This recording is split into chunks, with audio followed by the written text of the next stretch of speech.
Everyone. Happy Independence Day. Happy July 4th. It is my honor to deliver a shul message so that we can get in the mood, that we can fully appreciate. We can be grateful for being Americans. We can appreciate what so many thousands of people, millions of people have done to create a country where you and I can be Jewish, can love being Jewish, can connect ourselves to the Torah, can connect ourselves to the Almighty, really appreciate this day. We have this identity, Jewish Americans. Some people like to say American Jews. But let us appreciate what it is that we're going through on this day. Declaration of Independence, you know what it says? We hold these truths to be self-evident, that all men are created equal, that they are endowed by their creator with certain unalienable rights. What a powerful line. Where does it come from? I posit, I suggest, put forth to you for consideration that the founders of this great country, the United States of America, they knew Hebrew. They were impacted by Hebrew.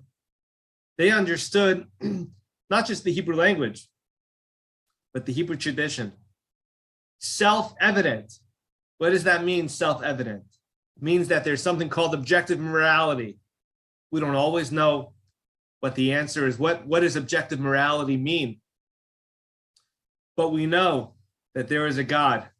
We know that people do not decide what's good and bad, but there are certain truths that are self-evident. Evidence of what?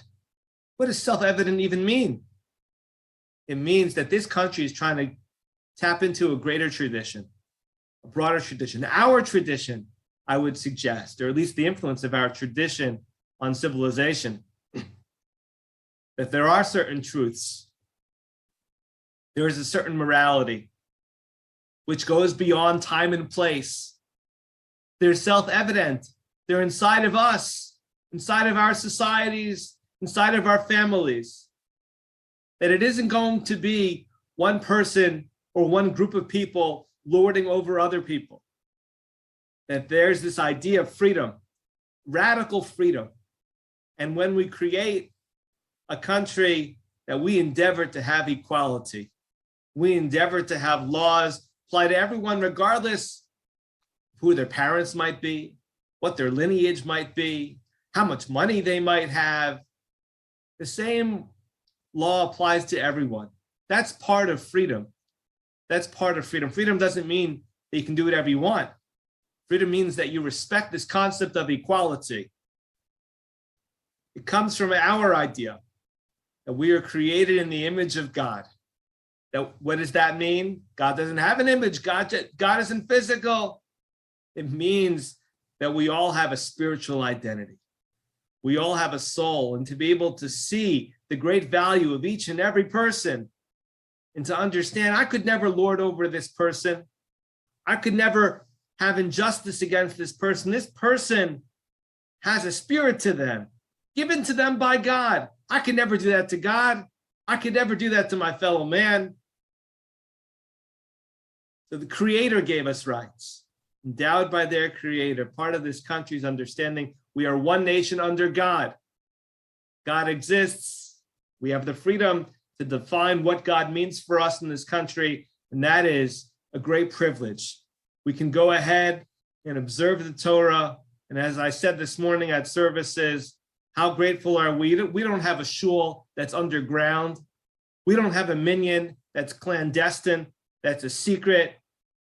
We don't have to go ahead and guard ourselves because of a government or an institution or laws that oppress us. We aren't persecuted in this country in the way that so many others were persecuted by their governments throughout our history over the course of thousands of years. We are in a great place. We are very thankful. Judaism would not be what it is today if it wasn't for this country allowing us. And of course, up until recently, and then still today, the largest Jewish population outside the state of Israel. And it's because of our founding fathers of the United States of America. It's because of what they understood, inspired, I suggest, by our tradition, understanding equality, understanding the image of God, understanding the concept of objective morality, understanding that one person can't go ahead and dictate to another. And that was what was so radical about our creation, our birth as a people, in terms of the Jewish people. That Paro can't go ahead and tell us what's going to happen to us, what our destiny is, what we ought to do. We're not going to go ahead and let one person decide that in this country, United States of America. Not going to let King George III or any government or any empire tell us from some distant place who we are, what we ought to be, what we ought to do. And so in many ways, this identity, being a Jewish American or an American Jew, that this identity that we have is a very rich identity.